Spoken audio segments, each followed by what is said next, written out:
వాలనా తండా ప్రజలకు అందరికీ నా నమస్కారం. గత 5 సంవత్సరము బషీరాబాద్ మండల్ మాది వాలనాయక్ తండా. గత 5 సంవత్సరం నేను మాజీ సర్పంచ్ రాథోడ్ శివానాయక్ నా పేరు.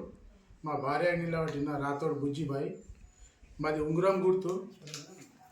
మళ్ళీ ఒకసారి నాకు అవకాశం ఇస్తే ఈ తండాకు మొత్తం అభివృద్ధి చేసినాను ఆల్రెడీ. ఇంకా వాళ్ళది సేవ చేశానని నాకు ఉంది కోరిక. అందరినీ సేవ చేసి మళ్ళీ అందరూ పబ్లిక్ని దగ్గర తీసుకొని వాళ్ళకు మళ్ళా సేవ చేసుకోవాలని కోరుకుంటూ ఈ అవకాశం ఇచ్చినందుకు ధన్యవాదాలు. నిధులు తెప్పించి మా ఎమ్మెల్యే మనోహర్ రెడ్డి అన్న గారి సహకారంతో మళ్ళా నిధులు ఇస్తే ఈ తాండాన్ని మొత్తం మళ్ళా ఒకసారి మొత్తం తాండానే మార్చేస్తానని మీ అందరి సహకారంతో కోరుకుంటున్నాను. నా దగ్గరికి పోయి నిధులు తీసుకొని మళ్ళీ ఈ తాండా మొత్తం అభివృద్ధి చేయాలని నా కోరిక. మళ్ళీ ఒకసారి